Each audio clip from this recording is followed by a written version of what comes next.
សម្ដេចតេជោហ៊ុនសែនបានមានប្រសាសន៍ថាខ្ញុំមិនចង់ឃើញការប្រយុទ្ធណាមួយកើតឡើងនោះទេតែខ្ញុំគាំទ្រដល់ការសម្រេចចិត្តរបស់រាជរដ្ឋាភិបាលក្នុងការបញ្ជូនកងទ័ពនិងអាវុធធុនធ្ងន់ទៅកាន់ព្រំដែនដើម្បីត្រៀមវាយបកការពារខ្លួនក្នុងករណីមានការឈ្លានពានបន្តទៀតសម្ដេចតេជោហ៊ុនសែននៅយប់ថ្ងៃទី28ខែឧសភាឆ្នាំ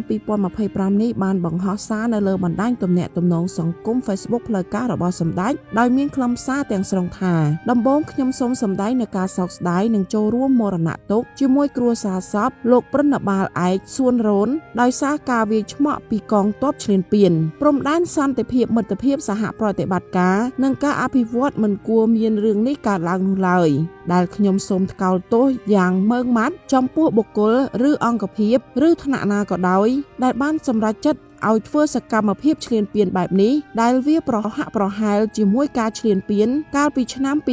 2008ដល់ឆ្នាំ2011នៅប្រាសាទព្រះវិហារខ្ញុំមិនចង់ឃើញការប្រយុទ្ធណាមួយកើតឡើងនោះទេតែខ្ញុំគាំទ្រដល់ការសម្រេចចិត្តរបស់រាជរដ្ឋាភិបាលក្នុងការបញ្ជូនកងទ័ពនិងអាវុធធុនធ្ងន់ទៅកាន់ព្រំដែនដើម្បីត្រៀមវាយបកការពារខ្លួនក្នុងករណីមានការឈ្លានពានបន្តទៀតខ្ញុំសង្ឃឹមថាការចរចាដែលនឹងត្រូវធ្វើនៅថ្ងៃស្អែករវាងមេបញ្ជាការកងទ័ពជើងគោកនៃប្រទេសទាំងពីរនឹងទទួលបានផលល្អខ្ញុំសង្ឃឹមថានឹងមិនមានភាពតានតឹងទូទាំងបណ្ដោយព្រំដែនរវាងប្រទេសទាំងពីររហូតដល់រាំងស្ទះដល់កិច្ចសហការលើវិស័យផ្សេងទៀតដែលជាផលប្រយោជន៍នៃប្រទេសទាំងពីរនោះឡើយខ្ញុំសូមអំពាវនាវដល់បងប្អូនជនរួមជាតិសូមមេត្តាកុំពង្រីកនៅចំនួននេះឲ្យកាន់តែមានការស្អប់ខ្ពើមជាតិសាសន៍និងសូមជឿជាក់លើការដោះស្រាយរបស់រាជរដ្ឋាភិបាលនិងកងទ័ពនៃប្រទេសទាំងពីរយើងស្អប់សង្គ្រាមតែយើងបង្ខំចិត្តត្រូវធ្វើសង្គ្រាមដើម្បីប្រឆាំងការឈ្លានពានរបស់បរទេសដោយដែលបានធ្វើកាលពីឆ្នាំ2008ដល់ឆ្នាំ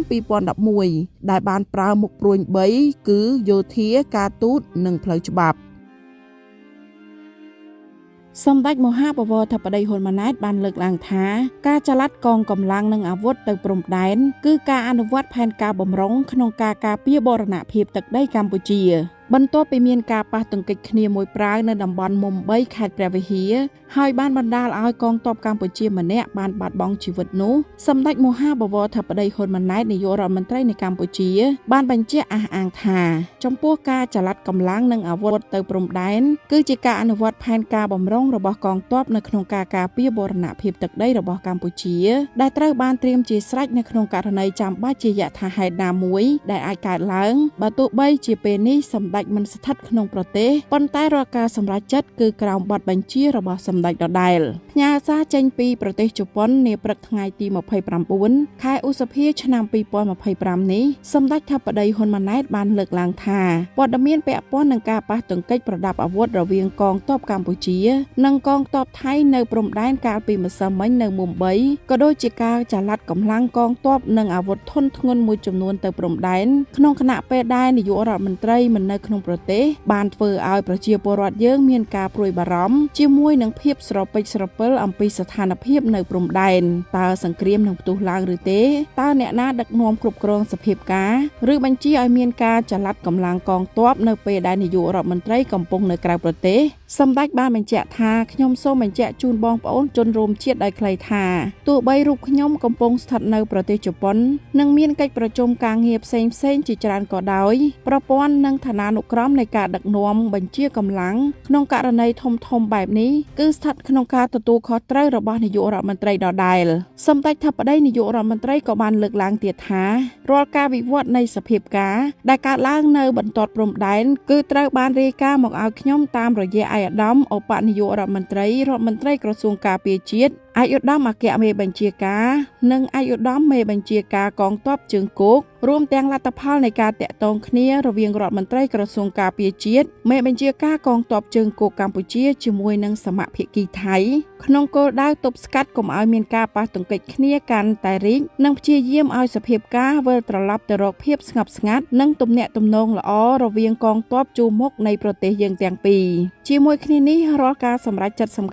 ខាន់ក៏ត្រូវទទួលបានការឯកភាពឬទទួលបទបញ្ជាពីរូបខ្ញុំរួមទាំងការចល័តកម្លាំងកងទ័ពនិងអាវុធទៅព្រំដែនខ្ញុំមិនចង់ឃើញមានការប្រយុទ្ធគ្នារវាងកងទ័ពនិងកងទ័ពដែលមិនផ្ដល់ផលចំណេញអ្វីសម្រាប់ប្រទេសនិងប្រជាជនយើងទាំងពីរនោះទេជាពិសេសកងទ័ពដែលត្រូវប្រយុទ្ធគ្នាផ្ទាល់នៅសមរភូមិមុខក្នុងន័យនេះខ្ញុំសង្ឃឹមថាជំនួបរវាងមេបញ្ជាការកងទ័ពជើងគោកកម្ពុជានិងមេបញ្ជាការកងទ័ពជើងគោកថៃនៅល្ងាចនេះនឹងទទួលបានផលវិជ្ជមានក្នុងការរក្សាស្ថានភាពស្ងប់ស្ងាត់និងការប្រាស្រ័យទាក់ទងគ្នាល្អរវាងកងទ័ពជួរមុខរបស់យើងទាំងពីរដោយដែលបានធ្វើនាពេលកន្លងមកសម្ដេចបានបន្ថែមថាចំពោះការចល័តកម្លាំងនិងអាវុធទៅព្រំដែនគឺជាការអនុវត្តផែនការបម្រុងរបស់កងទ័ពក្នុងការការពារបូរណភាពទឹកដីរបស់កម្ពុជាដែលត្រូវត្រៀមជាស្រេចនៅក្នុងករណីចាំបាច់ជាយថាហេតុណាមួយដែលអាចកើតឡើងដោយខ្ញុំធ្លាប់បានលើកឡើងក្នុងវេទិកាសាធារណៈកន្លងរួចមកហើយ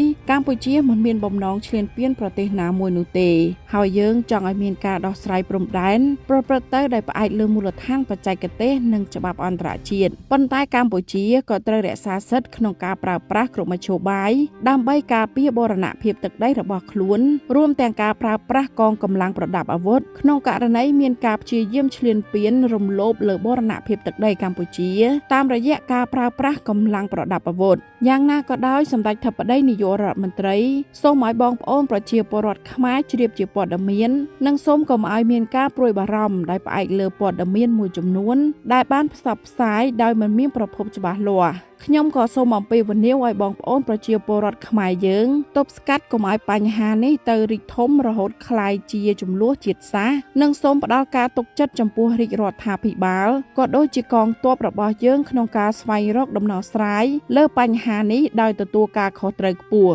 ជាមួយគ្នានេះដែរសម្ដេចក៏បានបង្ហោះរូបភាពដោយឯកសណ្ឋានយោធាផងដែរជាមួយនឹងខ្លឹមសារថារូបភាពពីរសន្លឹកនេះគឺថតនៅក្នុងកំឡុងពេលនៃការប្រយុទ្ធគ្នារវាងកងទ័ពកម្ពុជានិងកងទ័ពថៃនៅតំបន់ប្រាសាទព្រះវិហារប្រាសាទតាមាន់និងប្រាសាទតាក្របីកាលពីជាង10ឆ្នាំមុននៅឆ្នាំ2008និងឆ្នាំ2011រូបថតមួយសន្លឹកគឺថតនៅជិតទីបញ្ជាការជួរមុខនៅក្រុងសំរោងខេត្តឧត្តរមានជ័យក្នុងកំឡុងពេលមានការប្រយុទ្ធគ្នារវាងកងទ័ពកម្ពុជានិងកងទ័ពថៃរូបថតមួយសន្លឹកទៀតគឺការចរចាជាមួយនឹងភាគីកងទ័ពជើងគោកថៃនៅជាំស្រងាំដើម្បីផ្អាកការប្រយុទ្ធរវាងកងទ័ពទាំងពីរ